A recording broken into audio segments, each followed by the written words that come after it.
What's up guys, Giovanni here, and today I'm gonna be reviewing Raven's Home Season 3 Episodes 4, 5, and 6.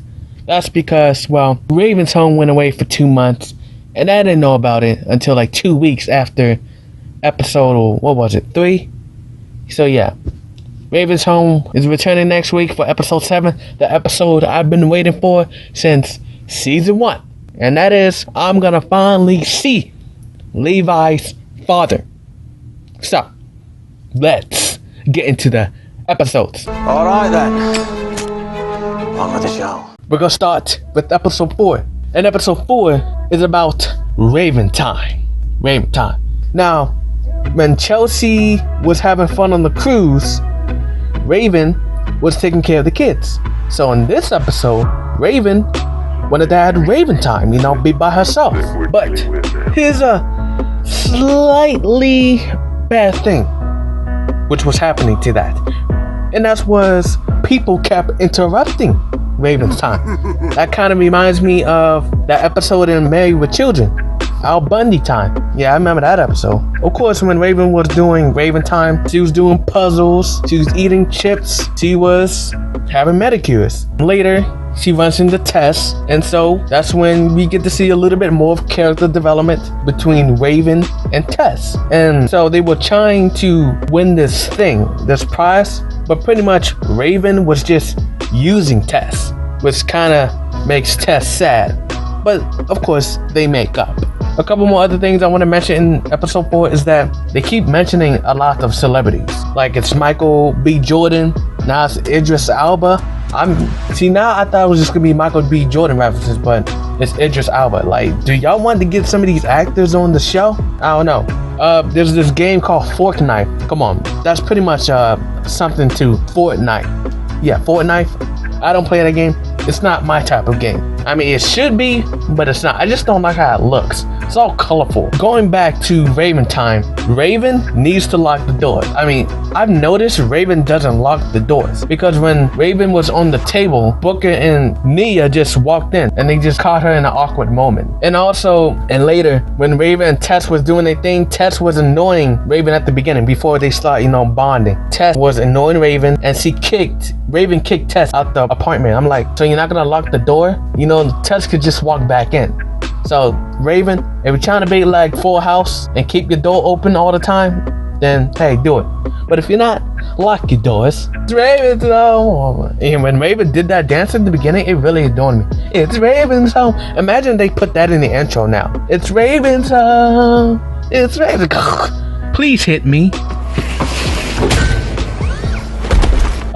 Let's go to another plot line in the episode, and that is Chelsea Levi. Remember what I said in episode 1 and 2? Is that we're gonna see more of developing their relationship, and that season 3 is gonna have more of a continuous storylines in this season. And in this episode with their relationship, Chelsea thinks Levi is growing up too fast ever since she's gotten back since the cruise, which reminds me, how long has it been since the cruise? I know they said it in episode 3, but like in this episode, how long has it been since the cruise? But like, does it matter? Not really. But I've mentioned in the past, like, I would like to know, when does each episode take place? Does episode 2 take place January 1st? And then like episode 10 takes place 3 days later, But there was this one line Chelsea said, and I'm just gonna play the clip.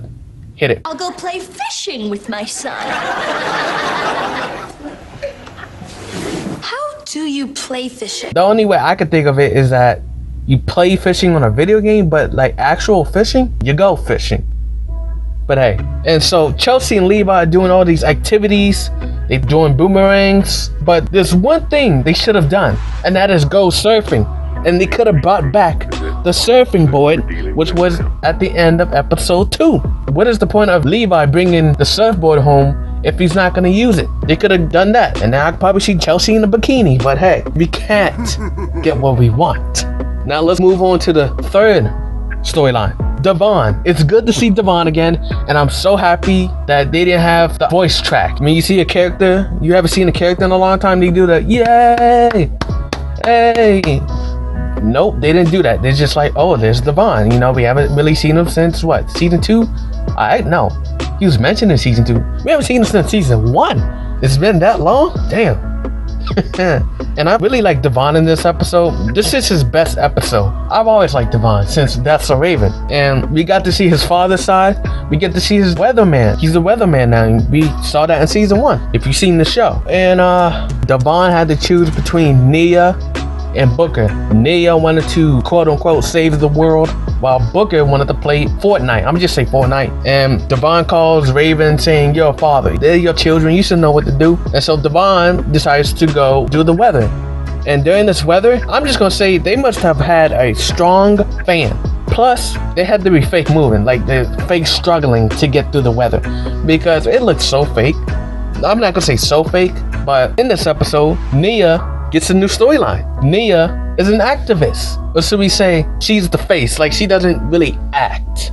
But in this episode, Booker gets a vision saying, "You're gonna die during the storm." And then no, it's like Nia really cares about the environment. Can't remember what's this early in the season. You know, I haven't really watched Raven's Home. You know, like I said before, I don't really go back and watch these episodes. But yeah, there was a joke Nia said to Booker about living with Raven forever. And I just gotta say, I feel like they're turning that into an arc. Because what episode was it? It was the 3-parter episode with Dr. Sleevemore, where Raven's like, "I don't want Booker to live with me till he's 30. No, I don't want that." Nia said that to Booker. "You're probably gonna live with Raven and Chelsea until, well, actually no, you're gonna live with them forever." And Booker's like, Joke's on you. That sounds awesome. "Booker, are you sure about that?" "I don't think so. I wouldn't want to be living with my parents for a long time. No, hell no." But yeah, so Nia is helping the civilians get through the wind, and so she saves the people. And well, that's all I can say about episode 4. Let's move into episode 5. And episode 5 is about Levi doing a presentation. You know, since he's a director this season, he's directing with the music video storyline. And in this episode, we see him directing, showing the relationship between his family. And now I was thinking this sort of had build up, but I'm like, well, he's a director this season. He doesn't really need build up to it. So we're gonna start with storyline number 1, and that's Raven and Booker. Now Raven and Booker, it goes back to season 1, episode 6. And remember what happened in season 1, episode 6? Is that Booker wanted to stay at home alone by himself because he thinks he's a big boy. And this is the same thing that happens in this episode. He thinks he's old enough to pick out his own clothes. He's old enough to brush his teeth by himself. He gets a new room in this episode, but we'll get to that in a moment. So we find out that Chelsea's a life coach now. I don't know if that's from the cruise or what, but more development on Chelsea. As Chelsea is a life coach, and she gets Raven and Booker to present the vice versa. How does Raven see Booker? How does Booker see Raven? Booker tells Raven she doesn't see her for nothing. Like, she doesn't listen to me. Raven sees Booker as a baby. And I just want to say, I want to see a flashback to Booker and Nia's childhood, because it just, you kept hearing it, and I want to see Raven and a young Raven and young Chelsea, you know, around college. I mean, would it work? I don't know. Like, you would it? I don't think it would work. There was this one scene when they was talking about the clothes. Raven was like, "Do you have blah blah blah money?" I'm like, "Raven, what happened to that $10,000 you had in season 2? What happened to that?" But I'm saying, like, she has $10,000, but Booker, do you have $10,000? So yeah, maybe they spend the money. I don't know. Of course, you know, Raven and Booker make up, and you know, she's gonna try to not baby him. And because of Booker not seeing Raven thinks Booker is growing up too fast. This is a callback to episode 4, is where Chelsea thinks Levi is growing up too fast, which is why Chelsea and Levi was doing all those activities, which is, I felt bad for my man Levi, because in episode 4 he was just getting hurt and everything. But yeah, nice callback. The Nia activist storyline continues. That's good. And we get to see 2 new characters, Clarissa and Delane. Delane tells Nia, like Booker said in episode 4, "You're a poser. You don't actually act." And so Nia does bring up an extra point. He is an activist, but only a certain amount of genders or races. But Nia's like, every gender could join. Any race could join. Now, see, I was kind of going to go with Delane, but Nia won me over. I just want to say, I do not like Principal Kwan. Principal Kwan is not funny. She's not even awkward funny. Get rid of her. And I'm so glad Levi put her in a place. When Nia changed her entire look, I was like, whoa! Or, as the kids here say, wowza. I've never heard a kid say that. Bring back the black principal. He actually had a relationship with one of the characters, other than I'm just your principal. No, he had a relationship with Chelsea. And so, yeah, bring him back.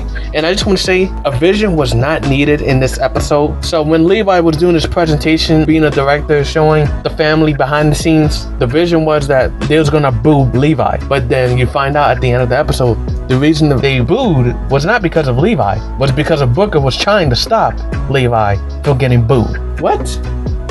The vision wasn't needed. Like I said in episode 3, was it episode 3? Yeah, episode 3. Don't put a vision in the episode to satisfy my needs. Episode 6, we go back to the selective storyline, but I'ma save that for last. For first, we see the relationship between Raven and Chelsea building Booker's and Levi's room. This was referenced in episode 5. Like, Levi and Booker are getting older. Like, Booker wants a new room. And so in episode 6, we see the room actually getting built. But, Raven has a problem of not listening to one. I don't know if this, wait, actually, yeah, it's been a whole thing of this whole new series of Raven's Home. It's been a problem since season 1. Now, I don't know if Raven has a problem not listening to anyone. Has been a thing since That's So Raven, but I definitely know it's been a thing since season 1, episode 1 of Raven's Home. Raven, start listening to the people. Do it for The Rock. Anyway, Raven didn't let Chelsea help buy the gear for the bedroom. She didn't even pay attention when Chelsea did the room by herself. She didn't see it. Like, come on, Raven, appreciate what you have. And I just want to say that room does look good. Let's not forget, there's a dumbwaiter in Booker's closet. Season 2, we found out there was a dumbwaiter that leads to the laundromat in season 2. So let's not forget about that. And so while they was building Booker and Levi's room, Chelsea suggests that Raven should do audiobooks because of her voice. And the look Raven gives to Chelsea, this makes me think this is probably going to be her backup job. So now, let's move into the selective storyline. And in this episode, Booker is dissing, actually not Booker's dissing, there's this group called the Three Goes, or the Three Amigos. Rest in peace, Eddie Guerrero. They diss Booker, and so Booker goes AWOL. He goes solo. And because of that, the selective doesn't want any negativity. It's all about the positivity. That's what the selective is, about positivity. Booker and the Three Amigos are dissing each other, and I just want to say their raps, for Disney standards, is okay. If this was like actual rap, oh, this don't suck. It's trash. But for Disney standards, it's okay, okay? We get introduced to 3 new characters. I don't remember. What was it? Oh yeah, I know 2 of their names because I wrote it down. Lloyd, which I'm about to get to in a few minutes, and then this other guy, Pump Fake. Pump Fake? Is that all he says? Pump fake! Is that all you say, bruh? Booker, I just said that. Does he always say that? Don't repeat what I just said. And speaking of Lloyd, going back to Lloyd, Tess has a crush on him. She's playing hard to get with him. And let's not forget, Tess hasn't had a crush on anybody since Jordan back in season 1. And let's not forget her other crush, Wally, which was in season 1 also, if y'all even remember. Because I remember. And that's because sometimes I look on the wiki. But that's besides the point. Now going back to Lloyd, there was this moment where all the characters were in the cafeteria because the Principal Kwan, is like, we don't stand for bullying, no matter who started it. Because in one of Booker's raps, he disses Raven's cooking, which is very funny because I'm pretty sure they was dissing Chelsea for cooking. Well, maybe Raven's, whatever that thing is called, is not bad as Chelsea's cooking, what it used to be, but it's like, it's mediocre. Even though he said at the end, like, I like it, it's just that I gotta say something about your food, even though I don't really mean it. Or maybe he does mean it. Okay, I need to stop delaying the inevitable. Lloyd should be the son to Loca. It's too convenient that they did not mention the mother. I mean, they mentioned them. Play the clip. Where's your mama? She's at work. Yeah, it's too convenient that the mother was not there. It has to be Loca. And plus, we didn't get that much development on Loca. Maybe we could see Loca's heritage, you know, all that clicking noise, you know, stuff.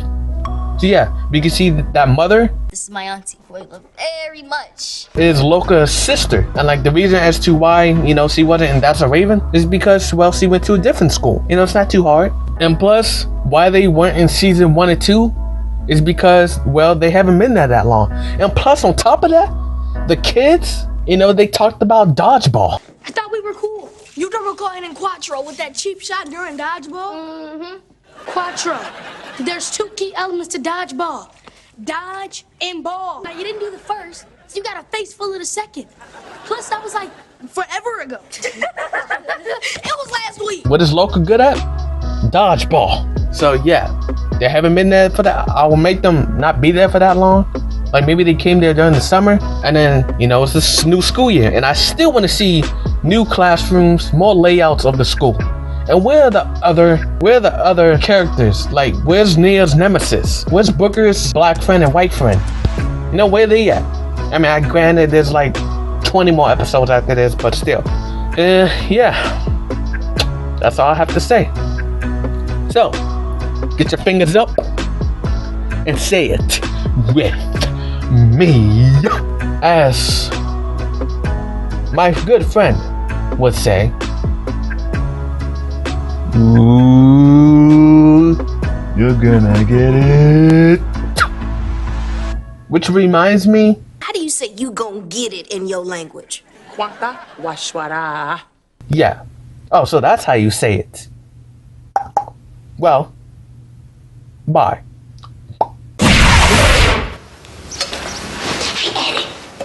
Yeah.